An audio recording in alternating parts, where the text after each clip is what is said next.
আসসালামু আলাইকুম বন্ধুরা, এখন আমরা দেখব কিভাবে রকেট থেকে send money, cash out, mobile recharge ইত্যাদি কিভাবে করা হয়। তাহলে চলুন ভিডিওটি শুরু করা যাক। এজন্য আপনি সর্বপ্রথম আপনার রকেট যে অ্যাপসটি সেটাকে লগ ইন করে নেবেন।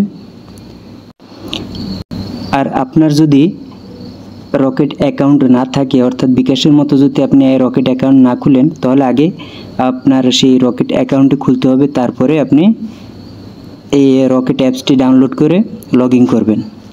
দেখেন এখানে প্রথমেই দেওয়া আছে সেন্ড মানি, এখানে দেওয়া আছে সেন্ড মানি, এরপরে মোবাইল রিচার্জ, ক্যাশ আউট ইত্যাদি।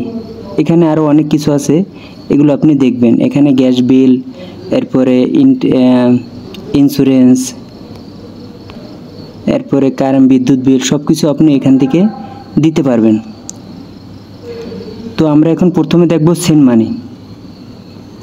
দেখেন প্রথমে যেটা দেওয়া আছে সেন্ড মানি, এখানে আপনি ক্লিক করবেন। ক্লিক করার পরে আপনি এখানে একটা নাম্বার দিবেন আপনার, অর্থাৎ যেই নাম্বার আপনি টাকা পাঠাবেন।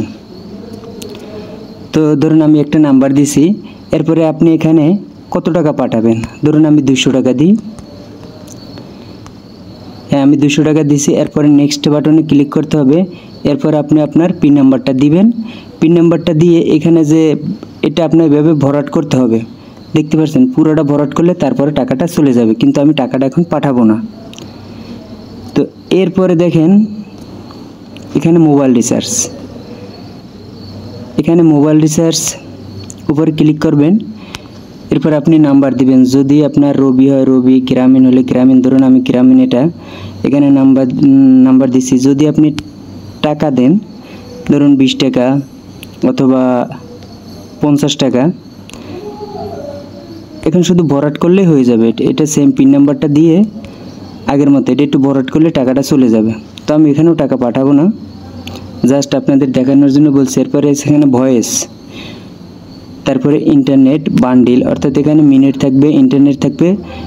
এখানে শুধু আপনি এখানে ক্লিক করবেন, আবার এখানে এরকম পিন নাম্বার দিয়ে আপনার পিন নাম্বারটা দিয়ে এটা ভরাট করে দিবেন, অটোমেটিক এটা চলে যাবে। তো এখানে বিকাশে রকেটে একটু দামটা একটু বেশি থাকে, যাই হোক যদি আপনার ভালো লাগে এখান থেকে নেবেন। এরপর ক্যাশ আউট, ক্যাশ আউটও সেম, আপনি সেখানে এজেন্টের নাম্বারটা দিবেন, এখানে সেম নাম্বারটা দিয়ে এরপরে সেম নাম্বারটা দিয়ে এখানে কত টাকা ক্যাশ আউট করবেন ওটা দিয়ে সেম আগের মতোই এটা ভরাট করবেন আর ক্যাশ আউট হয়ে যাবে। দেখেন আমরা যদি সেন্ড মানি করি, এখানে কিন্তু সেন্ড মানি ফ্রি। এখানে যদি আপনি 200 টাকা রিচার্জ সেন্ড মানি করেন, এখানে আপনার কোনো চার্জ নাই। কিন্তু আপনি যদি এখানে বিকাশ থেকে আপনি সেন্ড মানি করেন, এখানে দেখাই আপনি যদি বিকাশ থেকে সেন্ড মানি করেন, তাহলে আপনার এখানে 200 টাকায় কয় টাকা চার্জ কাটে দেখেন, আপনাদের প্র্যাকটিক্যালে দেখাচ্ছি। ধরুন আমি এই নাম্বারে এখন 200 টাকা পাঠাবো, 200 টাকা। তো 200 টাকা যদি পাঠাই, এখানে দেখতে পাচ্ছেন যে এখানে 10 টাকা চার্জ কাটবে, দেখতে পাচ্ছেন। এখন যদি আমি এখানে পিন নাম্বারটা দিয়ে আমার এখানে 210 টাকা তারা চার্জ কাটবে, এই যে দেখতে পাচ্ছেন 210 টাকা কাটবে। কিন্তু আমি যদি রকেট থেকে 200 টাকা দিই অথবা যাই সেন্ড করি, আমার ওখানে কোনো চার্জ নাই। তো এদিক থেকে আমি মনে করি রকেট অনেক অ্যাডভান্স।